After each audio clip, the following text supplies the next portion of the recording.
Hello, Psych 307 class. My name is Elizabeth Card, and this is my presentation on the effect of social comparison via social media on well-being. Currently, 2.82 billion people are using various social media platforms worldwide, majority of which are adolescents and young adults.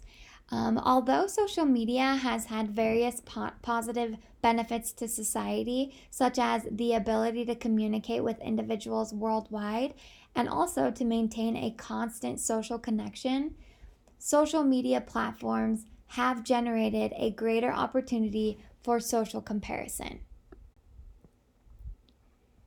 Because of this, as teenagers and young adults are exposed to limitless depictions of false realities, they begin to believe that everyone else is happier and living better lives, leading to lower self-esteem, depressive symptoms, and decreased well-being in these young users.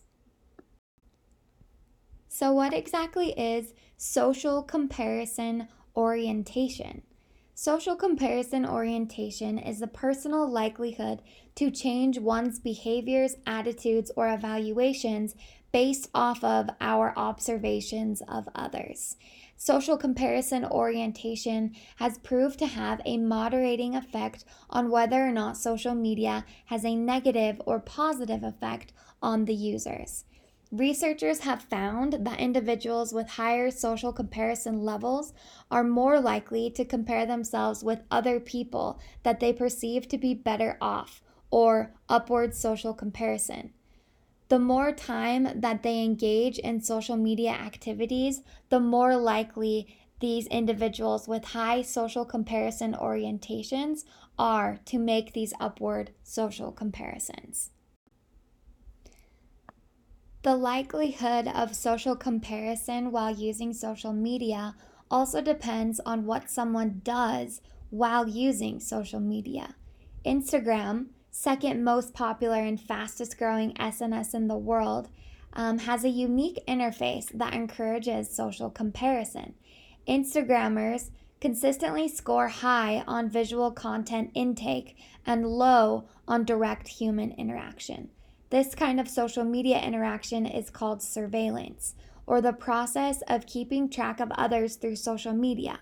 Surveillance leads to envy, because when young people look at others' images, they underestimate other people's negative emotional experiences and overestimate other people's positive experiences, leaving users feeling disappointed with their own realities, lonely, and depressed. Additionally, if an individual is posting because they want to receive approval, attention, or emotional relief, they are more likely to suffer a decrease in subjective well-being. This is because in doing this, these users are comparing themselves with others, perceiving that everybody else is receiving the emotional support that they seek, when in reality, nobody is. A recent study measured the effect of social media on undergraduate students. The sample was split into two groups, incoming freshmen and upperclassmen. The incoming freshmen had higher usage times, less social media friends, and higher social comparison levels. This was because incoming freshmen were using social media for surveillance purposes. They were using social media to keep track of other people and know about what was going on in their lives, rather than to connect directly with those people, maintain relationships, and learn about actual activities that they could attend. Because of this, freshmen were more likely to compare themselves with other people's and resultingly walk away with negative emotions after using social media. It seems that as upperclassmen had matured from being freshmen, they learned to start using social media for its intended purposes, to communicate with other people directly, make and maintain relationships, and also connect with different school activities. Because of this, upperclassmen had a general positive effect of using social media. Researchers have found that age and gender also play a role into levels of social comparison orientation. Because young adults are in a period of change and growth and formation, they often seek outside sources for information that they can base their views of themselves off of. Because of this, young adults consistently score highest on levels of social comparison orientation. Resultingly, as young adults are the highest users of social media, they are most affected by this usage. Additionally, researchers have discovered that although males are generally more interested in seeking validation from other people, females are more likely to be negatively affected by social media usage due to the fact that females consistently score higher on levels of social comparison orientation.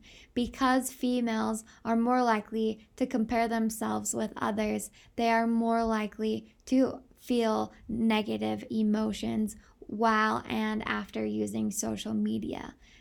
Because of this, young girls are the highest population of depressive rates correlated with social media usage. Finally, researchers have found that because social media is becoming more and more popular, young adults and adolescents are spending even more time using different platforms and are actually becoming addicted. These addictions are very similar in their dependence levels and consequences, with negative effects such as depression, loneliness, and sleep problems that are very similar to that of alcoholism and drug addictions. Additionally, because individuals are putting their own lives on hold in order to live someone else's, they're more likely to procrastinate real life duties, leading to increased levels of anxiety. It seems that the immediate gratification of 100 likes is often more enticing than a 100% on a test. So, what can we do?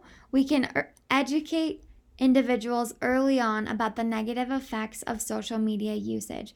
We can increase the conversation about social comparison and the reality of its effect on individual usage of social media. We can also increase the popular culture of taking breaks or fasts from social media, allowing people to regain their autonomy and remember what it's like to live life to its fullest. Stop comparing, take a break, and live your life. Thank you.